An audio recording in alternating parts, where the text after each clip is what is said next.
Graça e muita paz. Bom dia, boa tarde, boa noite.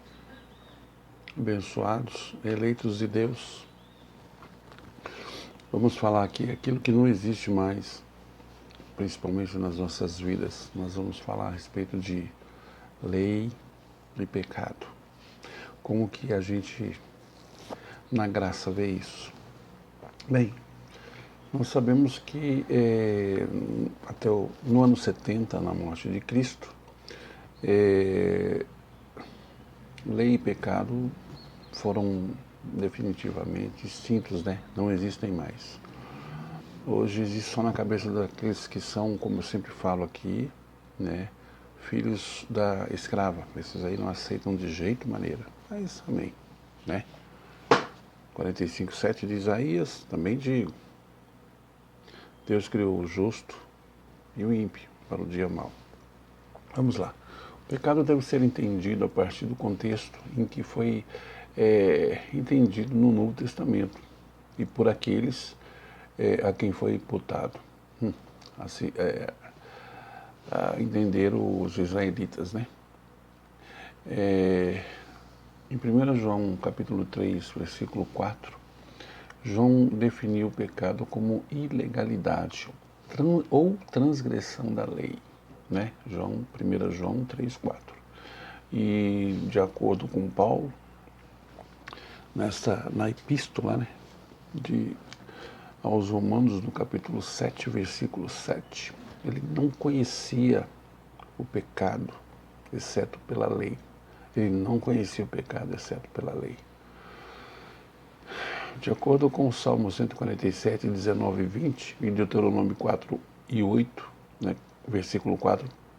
capítulo 4, versículo 8, somente os israelitas tinham e estavam sob a lei.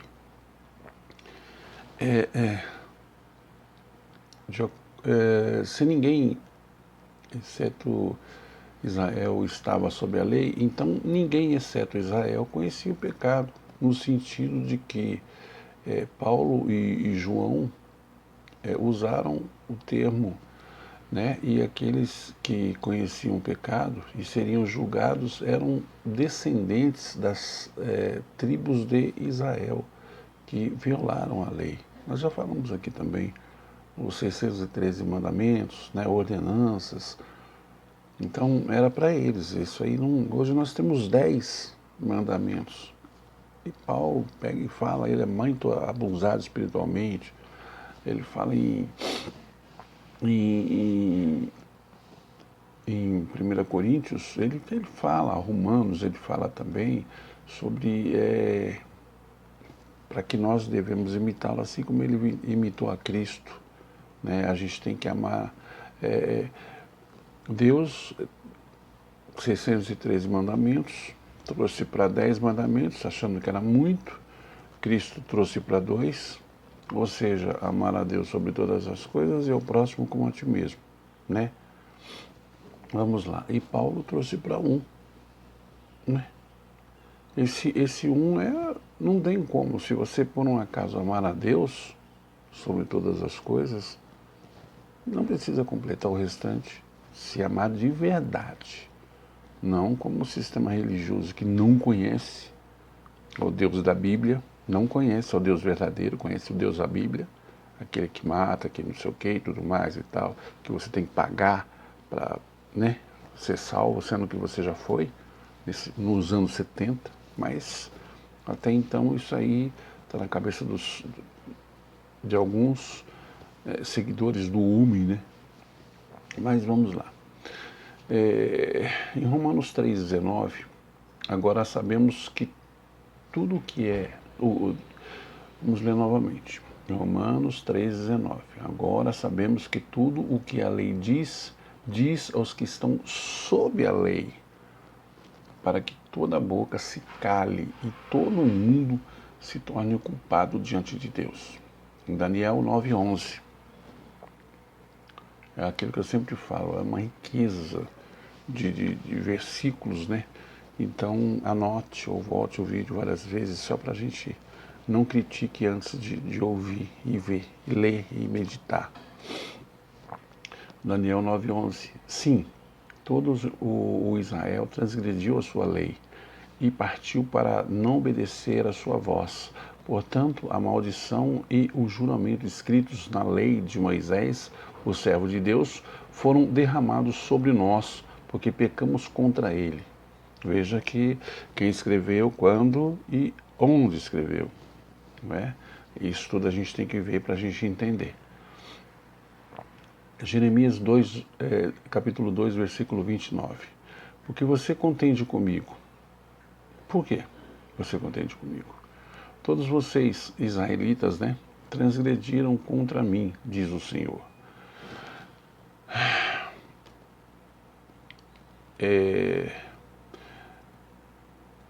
Não os israelitas ou os pagãos não tinham e nem estavam sob a lei. Segue-se que o pecado não foi imputado a ninguém que não tinha e não estava sob a lei. Paulo novamente diz em Romanos 4,15, não havendo lei, não há transgressão. É difícil, quem está no sistema religioso é difícil entender isso. Se o pecado foi imputado apenas aos israelitas e o sistema religioso da velha aliança, da qual a lei dizia fazia parte, foi revogado definitivamente em 70 DC, então o pecado não foi imputado como transgressão a ninguém em quase 2000 anos. Portanto, ninguém hoje é um pecador no sentido bíblico, estando debaixo da lei. Quando nós falamos em pecado, a gente está querendo dizer em relação ao pecado da carne, né? Porque em você tudo se converte, menos a carne. Essa carne não tem jeito. Lembra que Paulo falava, né? Ele dizia, aquilo que eu quero, eu não faço. E o que eu não quero, eu faço toda hora, até dormindo. É aí que está a questão. É a carne. Não havendo a lei bíblica para imputar as transgressões, isso não quer dizer que as pessoas não ficaram impunes às consequências dos seus erros. Foi o que nós acabamos de dizer. A carne é fraca, o espírito está pronto. Então o espírito está em você, beleza pura, né? Amém. Ele tem que voltar para Deus. Agora a carne, e aí? Para nada presta. Tudo que nós fizemos de errado, atos imorais, obras da carne, Gálatas capítulo 5, de 19 a 22, tem consequências más. Aquilo que você semeia na tua carne, você colhe. Em Gálatas também, 6:8. Semeou na carne, colheu também. 6:8 de Gálatas. Portanto, o pecado e iniquidade era para quem estava debaixo da lei. Em Romanos capítulo 3, versos 19 e 20. E não para nós hoje. De acordo com Daniel 9:24 e Hebreus 9:26, Jesus pôs fim ao pecado. O pecado de seu povo, 9:24 de Daniel, Israel. Está vendo? Tudo Israel. Nada conosco. Nada, nada, nada, nada.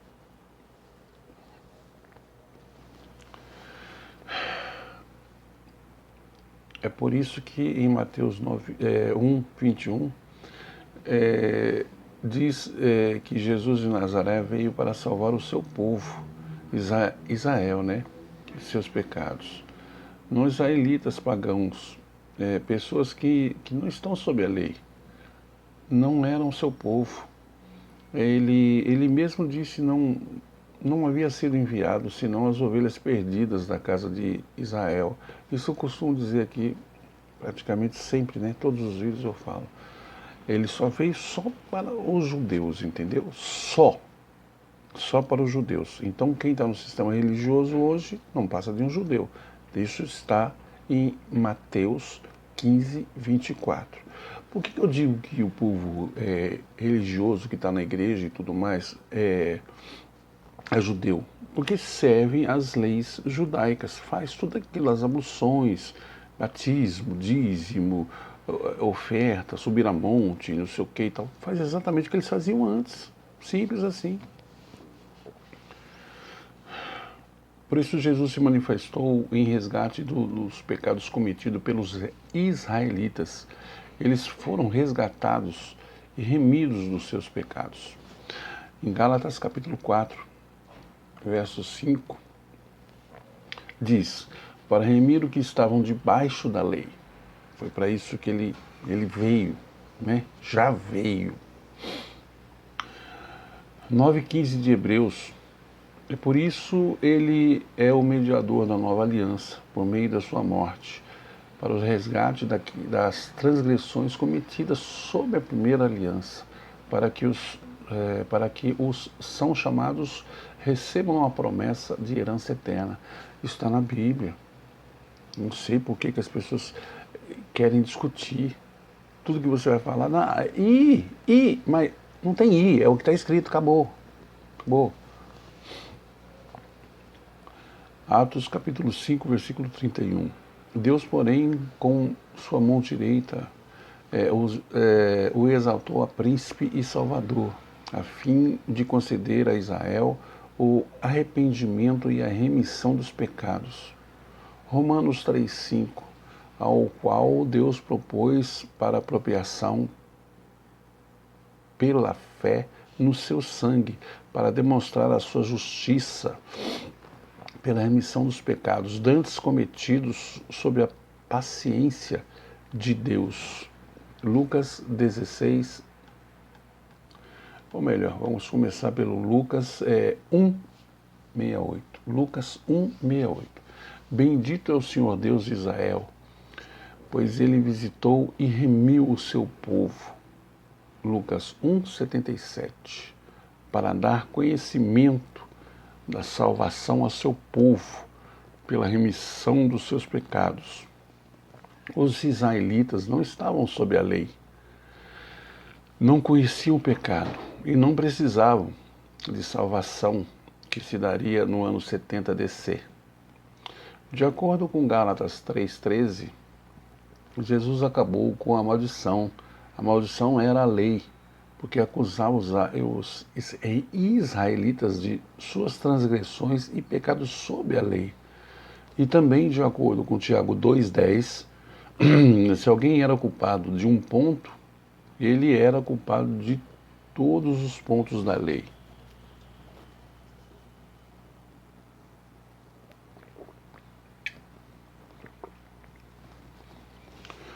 Lembra? 613 ordenanças, mandamentos, lei de Moisés. Então, se a pessoa cumpria 612 e no último ela pisava na bola, então ela errou em todos. Acabamos de ler agora, tá certo? Não tem.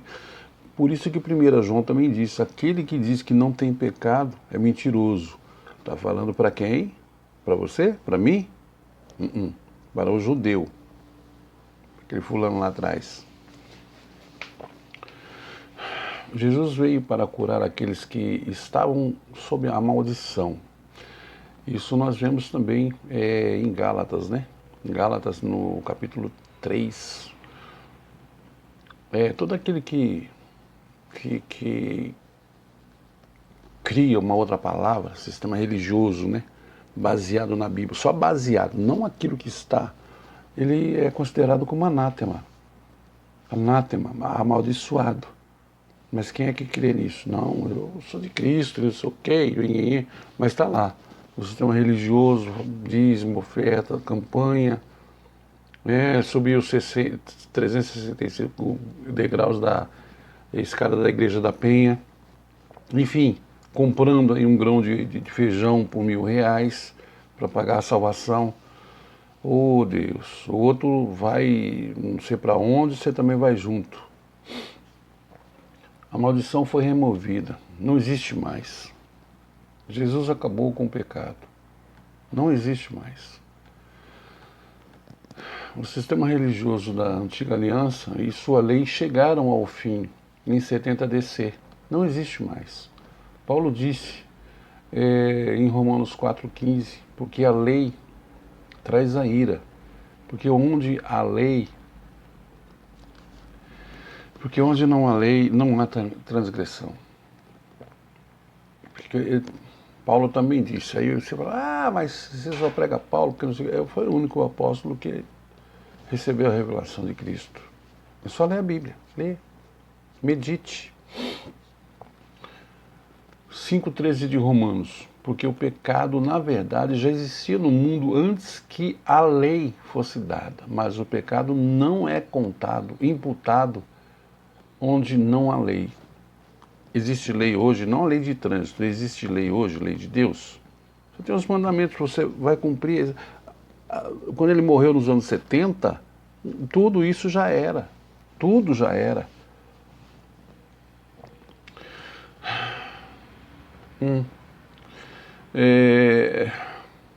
Dizer que as pessoas são pecadoras é totalmente descontextualizado e puro anacronismo, né?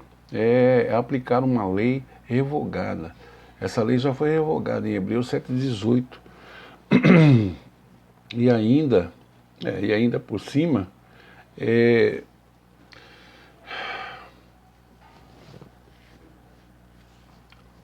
vamos lá. E ainda por cima para quem sequer nunca esteve debaixo da mesma, da lei. A salvação para os discípulos significava a salvação para os israelitas do pecado, da lei, de seus inimigos, de sua geração perversa e da ira de Deus. Tudo isso foi cumprido no primeiro século, nos anos 70. Ali, é o que eu sempre falo, foi passado uma pá de cal. Mas hoje você arruma briga. Só que você não vai brigar porque você já é salvo, sempre salvo. Você tem que ser exemplo para essas pessoas, porque de repente essas pessoas são, sabe, ela tem titica de galinha na cabeça, né? Porque alguém lá atrás já colocou. É engraçado, todas as vezes que você fala de alguma coisa, que por um acaso tem na Bíblia, fulano, pastor fulano também, ele sempre, eu creio no que está escrito, né? Não na pessoa, não, Gálatas está falando, Hebreus fala, eu já não preciso mais de aio, como que eu vou... Não, para. Jesus pôs fim ao pecado, e a lei que imputava o pecado desapareceu, não existe mais. Hélio, então quer dizer que não tem mais pecado? Não.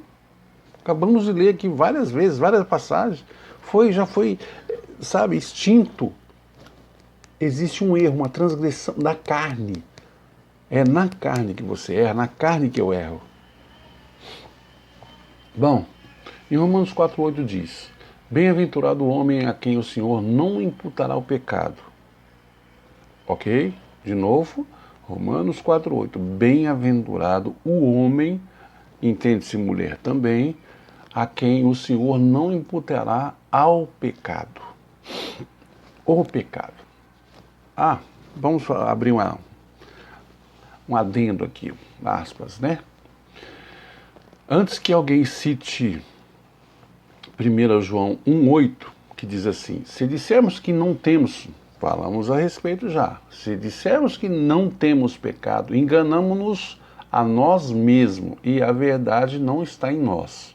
Isso é verdade, mas o sistema usa para botar medo em você, em mim, em qualquer outra pessoa. Quer dizer, em mim, em nós não, né? Porque nós já não fazemos mais parte dessa cadeia, dessa prisão. Pense primeiro na relevância do público de João e no contexto histórico. João estava a escrever antes que a lei fosse extinta em 70 DC. E com isso, sua imputação de pecado aos que estavam sob a lei. Não somos nós. Então é muito complicado a gente tentar colocar isso na mente das pessoas. Mas estamos aqui para isso. Porque se todo mundo quisesse, aceitasse, né, a graça, o evangelho genuíno, aí a gente seria tipo robotizado ou algo assim. Então, veja bem, existem várias passagens, né, mas eu costumo dizer uma que essa aí fica mais fácil de... 2 Tessalonicenses capítulo 3, versículos de 1 a 4, ok? Está dizendo que a fé não é de todos, e não é mesmo. Não é de todos, é de muitos. Esses muitos são exatamente aqueles, os gentios, os salvos, sempre salvos, os que creem. Pior é que alguém usa aquela palavra herege e desigrejado. Desigrejado é aquele que está no sistema religioso, que saiu da igreja de Cristo, saiu do sistema, do que Cristo fez. Ele tem que ter lá aquelas, né, aquelas quatro paredes, CNPJ, aquilo é empresa. Então ele é o pastor, é o líder, é o presidente daquela empresa. Você, se você quiser, você vai aí na Receita Federal, vai num cartório, vai lá, cria um CNPJ, paga, abre uma igreja de boa. Ela é sua, não tem problema não. Aí os incautos vão lá, dar dinheiro para você lá, você fica sossegado. É uma empresa. E como eu sempre digo aqui, é a única empresa na face da terra cujo empregado paga um salário mensal para o pastor, o presidente. Porque ele tem titica de galinha na cabeça, ok? Lembre-se do que está escrito aqui, e nós estamos preparando um estudo aí sobre as 4 divisões da Bíblia. Aguarde, aguarde. Muita gente vai se escarnecer e vai, mas não medita, não lê, fica aí só sei lá o que, né? Então, graça e muita paz. Deus foi, é e será contigo eternamente. Até a próxima. Eu aguardo você. Vai ser bom esse estudo, hein? Até lá.